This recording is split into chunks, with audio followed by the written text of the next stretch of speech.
About 6 months after I got married, something big happened that shook up my life. My husband suddenly told me I had to take care of his dad, who was now stuck in bed because of an accident. This was all new to me, and I found it really hard. Then, out of the blue, my husband said, "Let's go chill in Hawaii while you handle my dad." So, off my husband and his mom went to Hawaii, leaving me to take care of his dad. They didn't realize the trouble their decision would cause down the road. My name is Mary, and I'm 30 years old. I've always loved cooking, so after finishing college, I got a job at a big restaurant chain.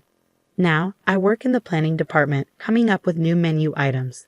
About 8 years into my job, I met Tom, who eventually became my husband. 2 years ago, I decided to go to my favorite Japanese pub alone. I sat at the counter, and next to me was Tom. We got talking and found out we were the same age. We hit it off and exchanged numbers. Tom started inviting me out to dinner often, and we began spending a lot of time together. He was funny and upbeat, and I found myself really liking him. It seemed like he felt the same, and we started dating. Eventually, we got married 6 months ago and now live together in an apartment conveniently located between our workplaces. Sometimes, I slack off on housework because we're both busy with our jobs, but Tom always reassures me with a smile, saying, "You don't have to be perfect at housework. I'm just happy to be with you." I replied, "I wish I could make fancier dinners, but I'm just happy to eat with you." Tom is always so kind, saying, "I treat the people I care about well. I'm so glad to be your husband." I feel the same way, saying, "Me too. I'm lucky to have you." Even after 6 months of marriage, we still have these sweet conversations. I thought our happy days would last forever, but suddenly, everything changed and our happiness disappeared. When I got home from work that day, my husband was already in the living room. Usually, one of us would say, "Hey," but this time, there was an uneasy silence. I nervously asked my husband what was wrong since he looked worried while scrolling through his phone. "Tom, are you okay?" I asked. He replied, "Hey Mary, I'm just really out of it. What's up? You seem scared." I explained, "Oh, it's just that my mom called from your mom's. Your dad was in an accident." I was caught off guard by his unexpected reaction. "What? I didn't expect that. Shouldn't we go see him?" Tom shook his head sadly, saying, "No, we can't." "Why not?" I asked, feeling anxious. "It's just not possible right now," he said. "Mom's taking care of him until he's better." "Oh no," I sighed, feeling helpless. His words made me realize there was nothing we could do at the moment. I let go of his hand and sat down on the sofa. I was worried about my father-in-law. He had just turned 65 and usually took good care of himself, enjoying activities like hiking and golfing on his days off. My husband works for my father-in-law's business, so I knew he must be feeling torn. Not only is he his boss, but he's also his dad.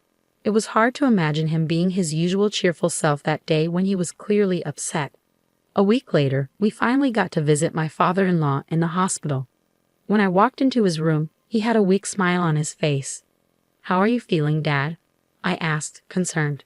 He scratched his head apologetically and said, "Mary, I'm sorry for worrying you." I reassured him, "Don't worry, I'm just glad you're safe." He nodded slowly, saying, "I'm okay, but I'll stay in bed for a while." Seeing him smile eased my worries. Unfortunately, the accident had left him with a spinal cord injury, and he was still paralyzed. He had to stay in the hospital for about 2 months for treatment and rehabilitation. Even after he was discharged, he would need ongoing therapy.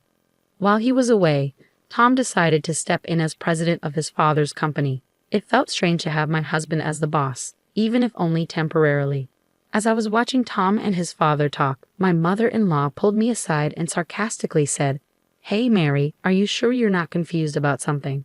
"I'm not confused," I replied firmly. "Just because Tom is the president doesn't mean you can take advantage of him. Please don't do that."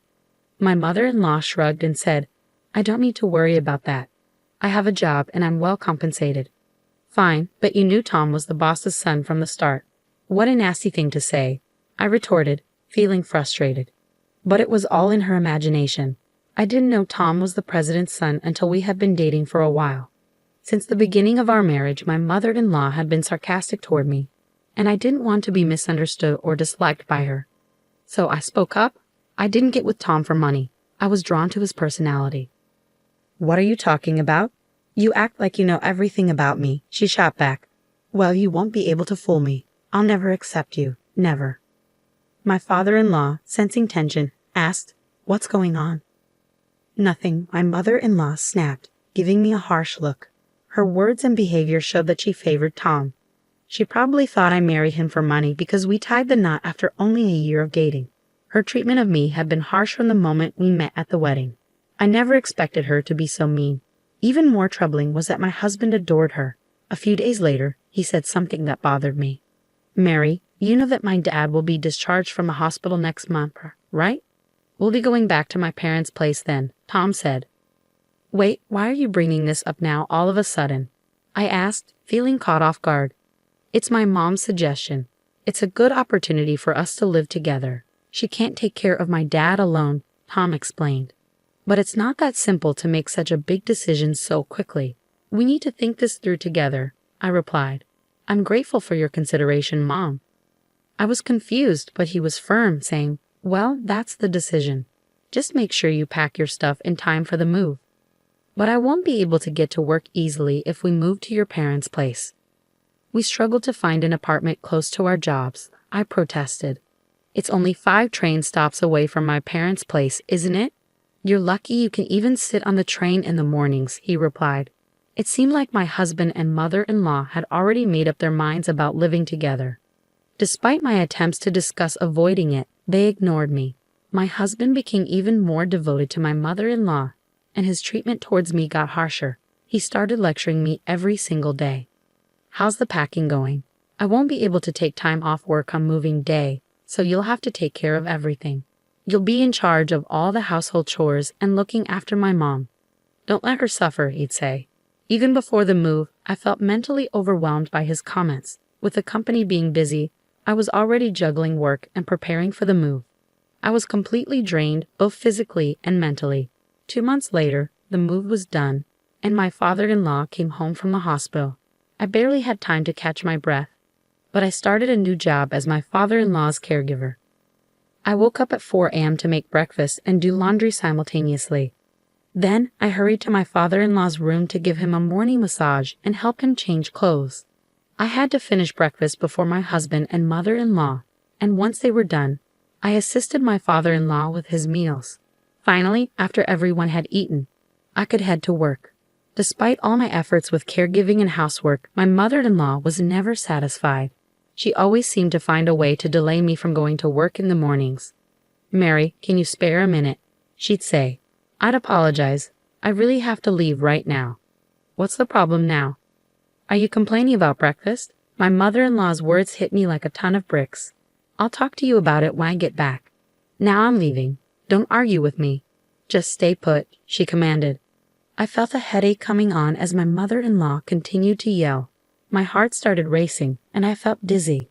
Whenever my husband or mother-in-law started with their unreasonable demands, I would get heart palpitations and headaches. But arguing with them only made things worse. The quickest way to get through it was to stay quiet. Because of my mother-in-law's constant complaints, I was always running late for work.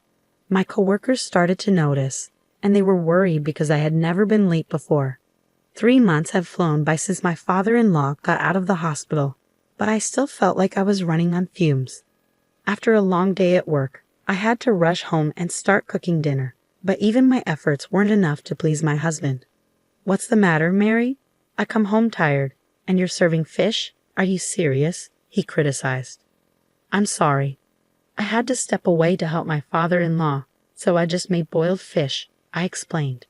"You should make something that gives me energy. I'm not interested in boiled fish," he complained. As my husband started making himself some instant noodles, I fell silent, feeling defeated. My mother-in-law looked smug. Feeling down, I went to help my father-in-law get ready for the evening. He noticed my distress and asked, "Mary, you look a bit pale. Are you okay?" "I'm fine. Just a bit stressed with work," I replied. "Is that all?" "I've been hearing a lot of arguing between my wife and Tom lately," he said with concern. "It's my fault. I'm not very skilled at a lot of things," I admitted sadly. "I don't see it that way," I replied, forcing a smile and fibbing to my father-in-law. It was the only way I could keep myself going. The truth was, I had always wanted to leave, but what would happen to my father-in-law if I did? I couldn't just walk away from everything. As the end of the year approached, I had some days off from work, but I spent them cleaning the house. Then, on New Year's Eve, my husband dropped a bombshell. "My mom and I are heading to Hawaii," he announced. "Hawaii? But we've been talking about this for a while," my husband explained, sounding nonchalant. "Wait, just think about your dad's condition. He needs you here. Besides, you're off work, so we should do something together," I pleaded. They both had smug looks on their faces as they showed me their packed carry-on bags. It seemed like they found my confusion amusing as they struggled to contain their laughter. As they walked out the door, my husband casually said, "You'll take care of my dad while we're in Hawaii. We're going to relax, so you're on your own." They both laughed as the door closed behind them. In that moment, something inside me snapped. "What do you mean, take care of him? Why am I the one doing everything alone?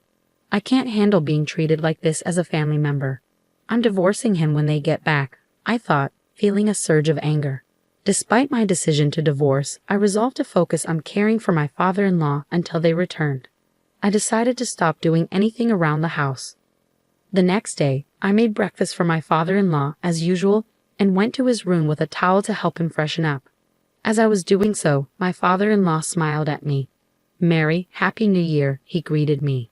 "Dad, Happy New Year to you too. What happened with Tom and my wife last night?" "They seem to be in some sort of trouble," I asked. "They went to Hawaii," he replied. "Hawaii? Really?" My father-in-law sighed deeply and looked skeptical. Dad, let's not dwell on that. I'm sorry for everything." "But wait a second. What are your thoughts?" I apologized and then asked for his opinion. I've actually been able to get out of bed on my own for a few days now. I was waiting for the right moment, but I never expected it to happen like this, my father-in-law explained with a smile, speaking slowly. It turned out that my father-in-law had noticed how unfairly I was being treated. I had asked my mother-in-law and husband to help me with errands, but they had ignored me. Additionally, the company's executive director had contacted my father-in-law, reporting that my husband, who was acting as president, was not following proper procedures and was abusing company funds for this trip. So my father-in-law contacted a company representative to monitor my husband's behavior. They discovered that my husband had been slacking off at work, which angered everyone. My father-in-law was supposed to take back his position as president after the new year, but instead he decided to fire my husband. Since the house was in my father-in-law's name, while they were away, we changed the locks and made plans to keep them out when they returned. As I went to the city office to pick up 2 divorce papers, a week passed. Suddenly, I heard banging on the front door and the intercom ringing repeatedly. It was my husband and mother-in-law just back from Hawaii trying to get in. I responded to them through the intercom. "Welcome back. How was your trip?" I asked politely. "Mary, open the door right now." "I can't open it," my husband demanded. "I can't do that. My father-in-law warned me not to let them in." "What? What are you talking about?" "Hey, did you enjoy your trip? You know that was company funds, right?" I asked, trying to keep my tone light. I didn't know," my husband stammered, looking flustered. I couldn't help but chuckle as I watched their reactions on the monitor. Then my father-in-law, who had been listening in, chimed in from the side.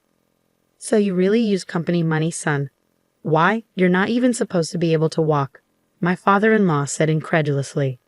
"I've been able to walk for a few days now, thanks to Mary helping with my rehabilitation, and the managing director told me about your shady behavior at work," my father-in-law explained. "Who's the managing director?" my husband asked, clearly caught off guard. "No, Dad, that's not true. You've been fired and you need to leave my office right now," my husband declared angrily. "Pack your things and get out."